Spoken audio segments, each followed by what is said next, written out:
Hello friends, super magic રસોઈમાં મિત્રો હું આપનું સ્વાગત કરું છું। આજે હું પાણીમાં તરતી કચોરીની રેસીપી લઈને આવી છું મિત્રો। આ રેસીપી 100 વર્ષ જૂની છે, આપણા દાદી નાની વખતની આ રેસીપી છે અને આ રેસીપીનું બીજું નામ વૈશાખ છે મિત્રો। તો તમને આ યુટ્યુબમાં ક્યાંય પણ આ રેસીપી જોવા નહીં મળે મિત્રો। તમે છેલ્લે સુધી મારો વિડીયો જોજો અને તમને મારો વિડીયો ગમે તો લાઈક કરજો, શેર કરજો અને સબસ્ક્રાઇબ કરવાનું તો ભૂલતા જ નહીં મિત્રો। આમાં શું ઇન્ગ્રેડિયન્ટ લીધા ને એ પણ હું તમને બતાવી દઉં। એમાં મસાલો કરવા માટે મેં જો 4 ટેબલ સ્પૂન ડેસિકેટેડ આપણે ટોપરું આવે છે ને, ઝીણું ટોપરું, એ લીધું છે। 4 ટેબલ સ્પૂન ચણાનો લોટ છે અને ગરમ મસાલો છે, ધાણા ભાજી છે, આદુ લસણની પેસ્ટ છે, લીંબુ છે, સૂકું લાલ મરચું છે, આમચૂર પાવડર છે, તેલ છે, ઘી છે, મીઠું છે અને રૂટી મસાલા છે અને પાણી જોશે। તો મિત્રો આટલા ઇન્ગ્રેડિયન્ટ આપણે જોશે। તો હવે આપણે બનાવવાનું ચાલુ કરીએ। આપણે કચોરીમાં પૂરવા માટેનો મસાલો પહેલા બનાવી લઈએ। એમાં મેં 4 ટેબલ સ્પૂન ડેસિકેટેડ કોપરું લીધું છે। તમારી પાસે લીલું કોપરું હોય ને તો એ પણ ચાલે। તો અત્યારે જો આ મેં આ રીતે ટોપરું લીધું છે 4 ટેબલ સ્પૂન। હવે એમાં આપણે બધા મસાલા કરશું। એમાં અડધી ટીસ્પૂન જેવી આપણે હળદર નાખશું, અડધી ટીસ્પૂન આપણે લાલ મરચું નાખશું, લાલ મરચું પાવડર એટલે કે ચટણી, અને અડધી ટીસ્પૂન આપણે ધાણા જીરું નાખશું અને અડધી ટીસ્પૂન જેવો આપણે ગરમ મસાલો નાખી દેશું અને ટેસ્ટ એકોર્ડિંગ આપણે અડધી ટીસ્પૂન જેવું આપણે સોલ્ટ નાખી દેશું અને એમાં આપણે અડધી ટીસ્પૂન જેવી ખાંડ નાખી દેશું। અને હવે આપણે એમાં બેલેન્સ ખટાશ, ગળાશ અને તીખાશ મિત્રો જો સરખું હશે ને તો જ મેં તમને કીધું છે કે ટેસ્ટ આપણો સરસ ફાઇન આવશે। તો એમાં આપણે 2 પિંચ જેટલા આપણે આમચૂર પાવડર છે એ નાખી દેશું અને આ બધા મસાલામાં હવે આપણે લાસ્ટમાં ધાણા ભાજી નાખી દેશું અને હવે આપણે આ બધું મિક્સ કરી લેશું સરસ એકદમ।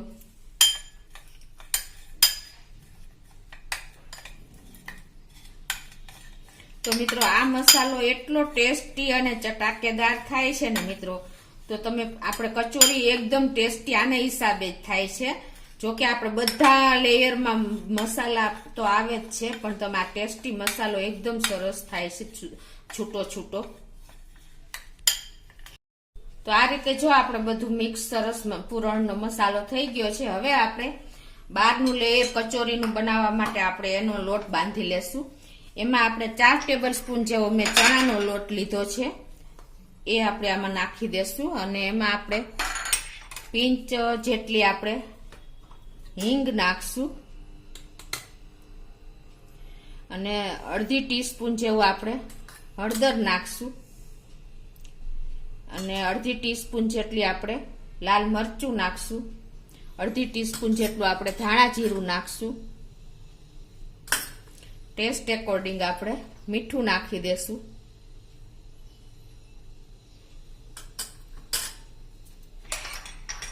અને હવે આપણે આનો અડધી ટીસ્પૂન જેવો આપણે ગરમ મસાલો પણ નાખી દેશું અને આમાં આપણે થોડીક એવી ધાણા ભાજી નાખશું અને હવે એનો આપણે પાણી એડ કરીને લોટ બાંધતા જાશું। મિત્રો પાણી નાખવામાં ખાસ ધ્યાન રાખવું પડશે, કેમ કે આપણે આમાં ચણાનો લોટ છે। આ રીતે તમે કેર કરીને લોટ સરસ આપણે પૂરીના જેવો જ લોટ બાંધવાનો છે। તો આપણે આવો પૂરી જેવો એકદમ સરસ લોટ બાંધી લીધો છે। હવે એને આપણે સહેજ તેલવાળો હાથ મારી દેશું। તો મિત્રો આપણો લોટ તૈયાર છે એકદમ સરસ। હવે એને આપણે નાના નાના લુવા કરી લેશું। એના માટે આપણે આ રીતે રોલ વાળી લેશું એટલે એક સરખા આપણા લુવા તૈયાર થાય।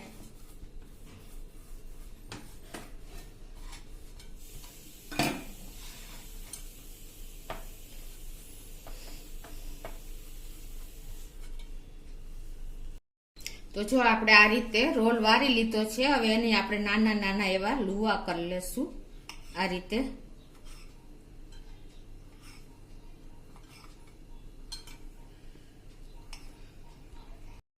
તો જો આ રીતે આપણે કરી લીધા છે. હવે એને આપણે હાથેથી જો આ રીતે જ આપણે એને પૂરીનો શેપ આપી દેવાનો છે.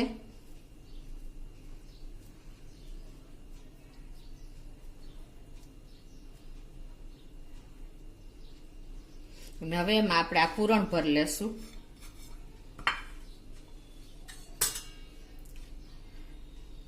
તમારે જેવડી નાની એવી કચોરી બનાવી હોય એ પ્રમાણે તમે સાઈઝ નક્કી કરી શકો છો. મિત્રો આપણે જો બહારના લેયરમાં મસાલો આવ્યો છે, આ પૂરણની અંદરનો મસાલો છે, અને હજી આપણે જે વઘાર કરશું ને એમાં પણ મસાલો જ આવશે મિત્રો.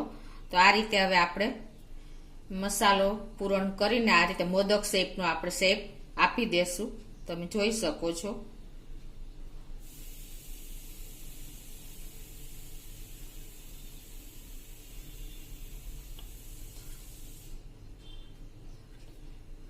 આ રીતે આપણે મોદક શેપનો શેપ આપી દેશું. એ જ રીતે આપણે બીજી કચોરી વાળ લેશું.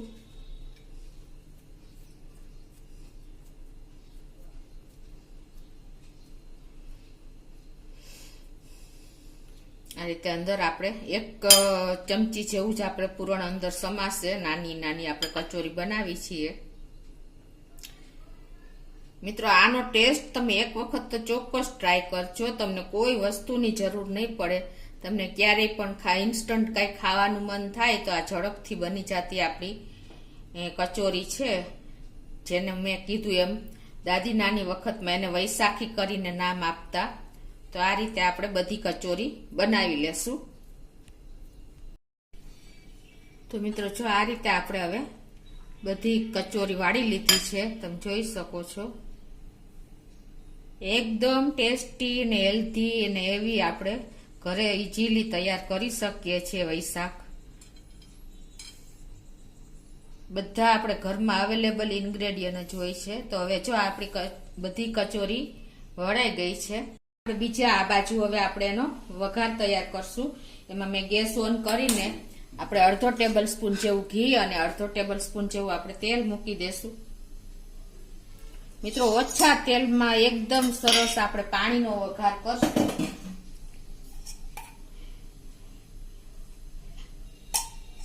આપણું તેલ ઘી પણ ગરમ થઈ ગયું છે. તો એમાં આપણે અડધી ટીસ્પૂન જેવી રાઈ નાખી દેશું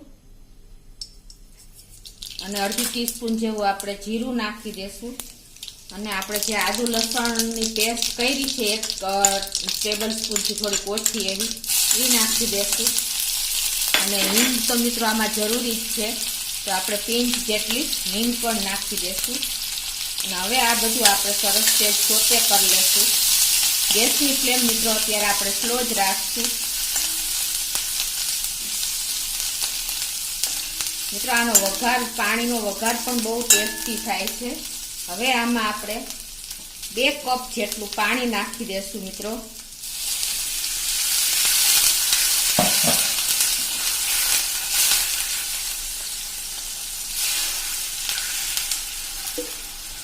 હવે આ પાણીને આપણે ઉકળવા દેશું. આમાં આપણે લાલ મરચું પણ નાખી દેશું, જે મેં તેલમાં મૂકવું જોઈએ પણ ભૂલાઈ ગયું છે. હવે આ પાણી આપણું ઉકળી ગયું છે. તો એમાં ટેસ્ટ એકોર્ડિંગ આપણે સોલ્ટ નાખી દેશું. મીઠું અડધી ટીસ્પૂન જેવું જ નાખશું આપણે પાણીના ભાગનું. અને એમાં આપણે અડધી ટીસ્પૂન જેવી આપણે હળદર નાખી દેશું. અડધી ટીસ્પૂન જેવું આપણે લાલ મરચું, કાશ્મીરી મરચું ખાતા, તીખું ખાતા હોય એ પ્રમાણે નાખી શકો છો મિત્રો. અને એમાં ધાણા જીરું પણ આપણે નાખી દેશું અડધી ટીસ્પૂન જેવું.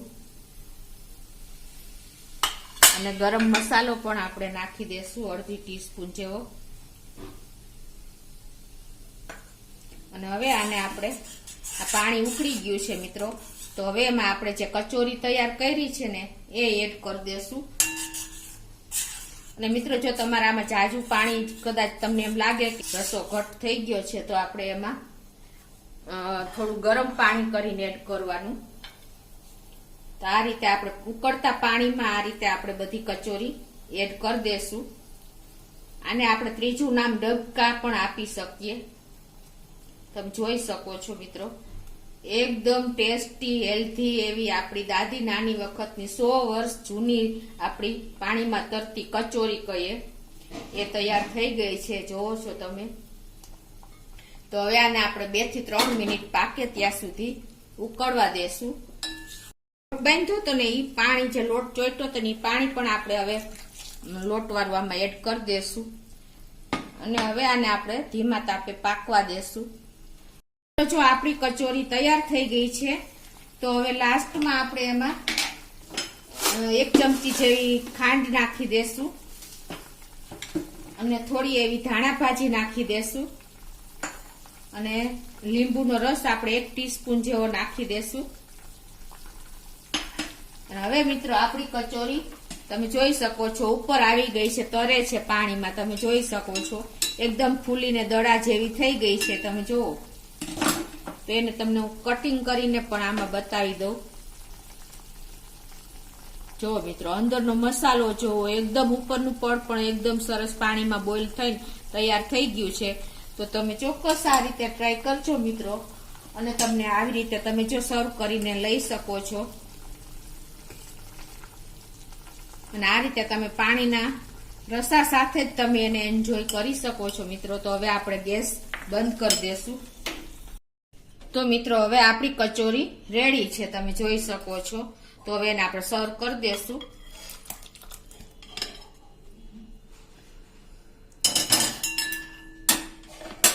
અને ઉપરથી આપણે ધાણા ભાજી સ્પ્રિંકલ કરી દેશું. મિત્રો આ એકદમ હેલ્ધી, યુનિક અને તમે ક્યારેય પણ ક્યાંય પણ નહીં જોઈ હોય એવી આપણી કચોરી તૈયાર થઈ છે. આપણી પાણીમાં તરતી કચોરી રેડી છે, જેને આપણે 100 વર્ષ જૂનું નામ છે વૈશાખ. તો મિત્રો તમને મારો વિડીયો ગમે તો લાઈક કરજો, શેર કરજો અને સબસ્ક્રાઇબ કરવાનું તો ભૂલતા જ નહીં.